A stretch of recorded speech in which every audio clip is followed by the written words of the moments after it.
सभी को नमस्कार।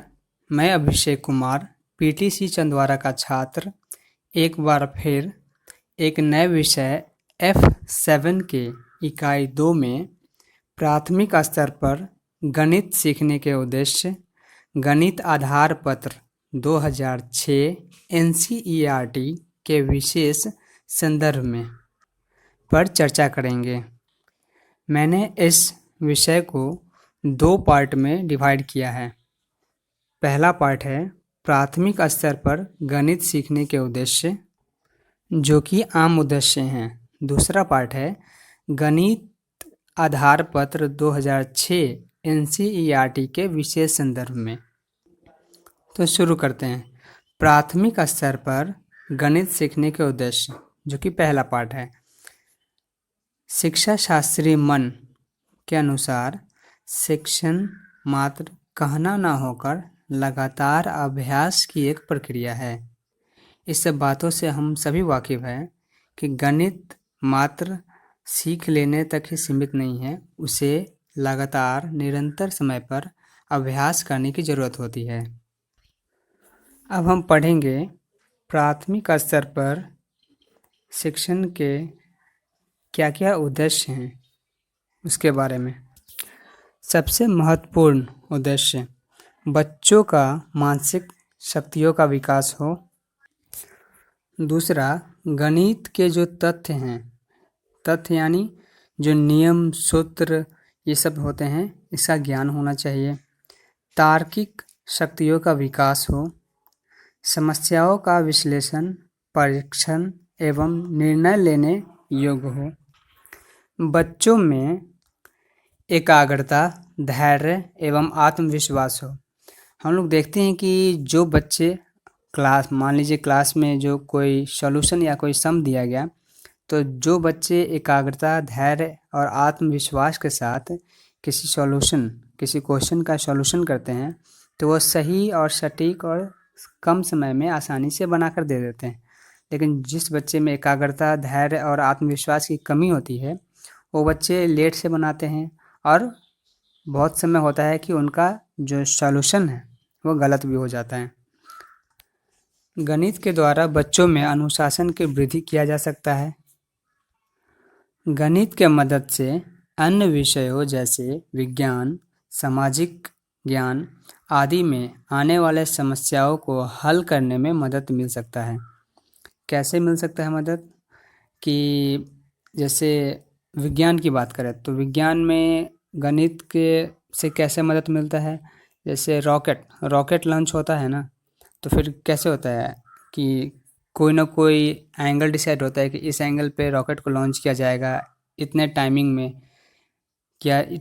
में लॉन्च किया जाएगा। इस समय गणित का मदद लिया जाता है। और बात करें सामाजिक विज्ञान की, तो डाटा कलेक्शन में डाटा जो कलेक्ट किया जाता है उसमें गणित का प्रयोग किया जा सकता है कि कितने पॉपुलेशन बढ़ा है, कितना पॉपुलेशन घटा है, कितने लोग मरे हैं एक्सीडेंट से या फिर ऐसे भी।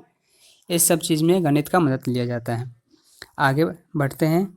गणित शिक्षण का उद्देश्य बच्चों के जीवन में आने वाले समस्याओं को बेहतर ढंग से हल करने में गणित का उपयोग होना चाहिए। गणित शिक्षण का उद्देश्य बच्चों में सत्य आचरण, सत्य वचन तथा खुले मस्तिष्क के द्वारा चिंतन और तर्क शक्ति का विकास हो। अवकाश के सदुपयोग की योग्यता का विकास खेल, पहेलियों आदि द्वारा किया जाए। अब पढ़ेंगे प्राथमिक स्तर पर गणित सीखने के उद्देश्य, लेकिन ये किसके संदर्भ में पढ़ेंगे? गणित आधार पत्र 2006 NCERT के विषय संदर्भ में। डेविस हिलर कहते हैं, बहुत सारी गणित जानने के बजाय यह जानना अधिक उपयोगी है कि गणितीयकरण कैसे किया जाए। एक और, जॉर्ज पोल्या के अनुसार गणित के 2 उद्देश्य हो सकते हैं। पहला, रोजगार योग्य ऐसे वयस्कों को तैयार करना जो सामाजिक तथा आर्थिक विकास में योगदान दे सके। दूसरा, बढ़ते बच्चों को आंतरिक संसाधनों का विकास करना।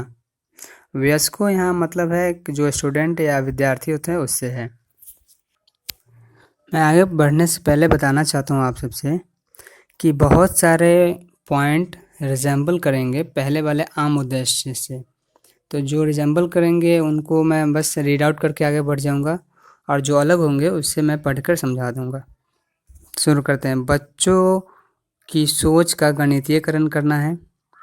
इसके अनुसार प्राथमिक स्तर पर गणित शिक्षा ऐसी होनी चाहिए जो बच्चों को आगे आने वाले जीवन की चुनौतियों का सामना करने के लिए तैयार करे। प्राथमिक स्तर के किसी भी पाठ्यक्रम में मूर्त से अमूर्त की ओर बढ़ा जाना चाहिए। अभी अभी हमने पढ़ा है गणितीयकरण। इसका मतलब होता है गणित की समझ, संसार को समझना, उसे महसूस करना, घटनाओं की व्याख्या करने योग्य बनना और किसी भी परिस्थिति स्थिति को देखकर उसके बारे में अपनी राय देना। उदाहरण के लिए हम कह सकते हैं जैसे जापान में 7.5 रेक्टर भूकंप आया। इससे किसी के मन में क्या आएगा ख्याल? जिसका गणितीयकरण अच्छा है, मतलब जिसमें गणित की समझ है, उसके मन में ये बातें आएंगी कि 7.5 रिक्टर स्केल है, इसका मतलब वहाँ पर बहुत तबाही हुई होगी, है ना। दूसरा उदाहरण के तौर पे अगर कोई कहता है दिल्ली का टेम्परेचर कल 48 डिग्री सेल्सियस है, इससे किसी भी बच्चों के मन में क्या प्रश्न आएगा? जिस बच्चों का गणितीयकरण अच्छा सा हुआ रहेगा उसके मन में ये बात आएगा कि 48 डिग्री टेम्परेचर है, इसका मतलब वहाँ पर काफ़ी गर्मी हुई है। अब हम पढ़ेंगे मूर्त और अमूर्त। ये दो शब्द बहुत ही महत्वपूर्ण शब्द हैं, इसलिए कृपया इसे ध्यान से सुने। मूर्त को इंग्लिश में कॉन्क्रीट कहते हैं और अमूर्त को इंग्लिश में एब्स्ट्रैक्ट कहते हैं। इसे बच्चों के चिंतन से, थिंकिंग से रिलेट करके पढ़ेंगे। तो पढ़ते हैं। मूर्त चिंतन प्रक्रिया की सबसे निम्न या फिर सबसे निचला रूप है। मूर्त चिंतन प्रत्यक्ष वस्तु के बारे में चिंतन है। प्रत्यक्ष से मतलब है यहाँ पे सामने, अर्थात कोई भी वस्तु जिसे हम देख सके, छू सके, महसूस कर सके और उसके बारे में बच्चों को बताना और बच्चों के द्वारा इस पे सोचना ये मूर्त थिंकिंग है। मनोवैज्ञानिक भी मानते हैं बच्चे मूर्त चिंतन ही करते हैं, या फिर कह सकते हैं बच्चे मूर्त चिंतन द्वारा ही सीखते हैं। उदाहरण के तौर पर हम कह सकते हैं कि जब हम कक्षा में किसी पेंसिल के बारे में अगर बताते हैं तो यह ज़रूरी है कि पेंसिल सिर्फ बोल कर नहीं पढ़ाया जाए। पेंसिल को क्लास में लाकर बच्चे के सामने दिखाया जाए कि हाँ ये पेंसिल है, इसे यूज करने के लिए इसे पहले से शार्पनर का यूज करना पड़ता है। या फिर कोई फल है, आम है, तो आम कक्षा में लाकर दिखाएं कि ये जब कच्चा होता है तो हरे कलर का होता है, पक जाने पे पीले कलर का हो जाता है। या फिर किसी भी पक्षी का है तो उसे ड्राइंग से या फिर मैप बना के या फिर फ़ोटो दिखाकर पढ़ाया जाए। इन सब चीज़ों को देखने के बाद बच्चे जो चिंतन करते हैं या फिर सीखते हैं वो मूर्त चिंतन द्वारा ही सीखते हैं, या फिर इस प्रोसेस को ही मूर्त प्रक्रिया कह सकते हैं या प्रोसेस कहते हैं, जिसके द्वारा ये पढ़ाया जाता है। अभी हमने पढ़ा जब कोई वस्तु सामने में उपस्थित हो तो उसको देख कर या छू कर उसके बारे में बताया जाए तो उसे मूर्त चिंतन कहते हैं। अब पढ़ेंगे अमूर्त चिंतन, जिसे कहते हैं एब्स्ट्रैक्ट। अमूर्त चिंतन ज्ञान पर आधारित चिंतन होता है। अमूर्त चिंतन के लिए किसी वस्तु का प्रत्यक्ष रूप से सामने होना जरूरी नहीं है। इस प्रकार के चिंतन के लिए बालक अपनी बुद्धि एवं कल्पना शक्ति का उपयोग करता है। जब कोई वस्तु या समस्या प्रत्यक्ष रूप से सामने नहीं हो फिर भी उसके बारे में चिंतन करना अमूर्त चिंतन कहलाता है। मैं मूर्त और अमूर्त को एक साथ एक उदाहरण के जरिए समझाना चाहूँगा फिर से। जैसे कोई बच्चा अपने पापा के सामने बैठा है, उसके पापा एक सामने कौवा बैठा है, उसको देखकर कहते हैं कि इस कौवे को 2 पैर है, काला रंग का होता है, ऐसे एक चोंच है। तो उसे देखकर बच्चे जो उस समय सोचता है, उसे मूर्त चिंतन कहते हैं, क्योंकि उसे सामने वो चीज़ दिख रहा है। अब मान लीजिए 2 मिनट बाद कौवा उड़कर चला गया, उसके बाद उसके पापा पूछते हैं कि यहाँ पर जो था वो क्या था? तो वो कहेगा बच्चा उस समय कि जो काला रंग का कौवा था, 2 पैर थे, 1 आँख 2 आँख थे। तो इस समय जो बच्चा कर रहा है वो मूर्त थिंकिंग नहीं, अमूर्त थिंकिंग कर रहा है, क्योंकि वो अपने जो कहिए सोच, जो अपने चिंतन के द्वारा और अपने पूर्व ज्ञान जो कि 2-3 मिनट पहले उसके पापा दिए हैं, उस आधार पर इस चीज़ का उत्तर दे रहा है। इसे कहते हैं अमूर्त।